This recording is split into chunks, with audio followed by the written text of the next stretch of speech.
Stéphane Arcicot, membre de l'association Écran Jeune, qui organise depuis 25 ans maintenant le Festival international de cinéma de la ville de Saint-Pierre. Nous sommes nés en même temps que le Festival d'Afrique et des îles, mais oui. Nous survivons, quelles que soient les tempêtes. Donc oui, c'est maintenant le plus ancien festival de l'île.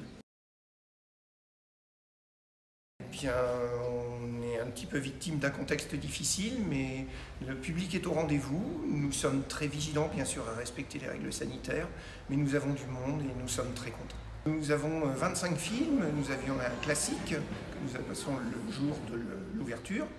Nous avons 5 films en compétition qui balaient un petit peu tous les genres, sachant que nous sommes obligatoirement sur le thème de la jeunesse. La dernière vie de Simon est un film un petit peu fantastique. Papicha, c'est le volet historique sur les années 90 en Algérie, des années d'une grande violence.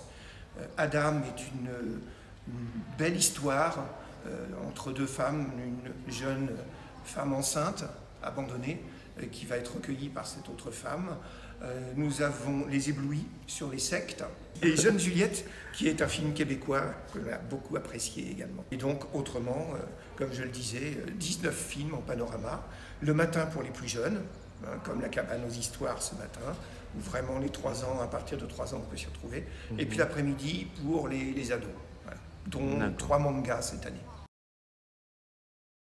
En partenariat bien sûr avec le rectorat et avec les lycées de Saint-Pierre. Donc nous proposons dans les lycées de Saint-Pierre cette opportunité de faire partie du jury jeune. Nous avons eu des candidatures, on leur a demandé si possible bien sûr d'apprécier le cinéma, voir un petit peu s'ils allaient au cinéma. Et cette année nous avons 5 jeunes filles voilà, qui ont répondu présentes et on est vraiment très contents de les avoir. Les 3 premières réunions qui se sont déroulées avec elles étaient très intéressantes et elles semblent vraiment passionnées. La 6e, elle vient d'Arcachon.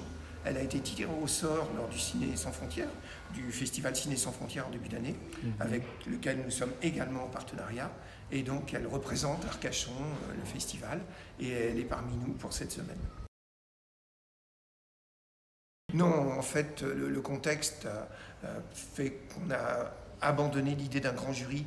Il était difficile pour nous de demander à des acteurs, réalisateurs ou autres donc de faire un test, de venir même pour 4 ou 5 jours. Donc on a abandonné le grand jury cette année. En revanche, le jury jeune étant au cœur de notre préoccupation, nous l'avons conservé. Nos séances scolaires démarreront le 2 novembre pour tout le mois de novembre et également en février. Donc on travaille actuellement avec les IEN de Saint-Pierre, les principaux et proviseurs de collèges et de lycées et les référents culture afin d'organiser tout ça.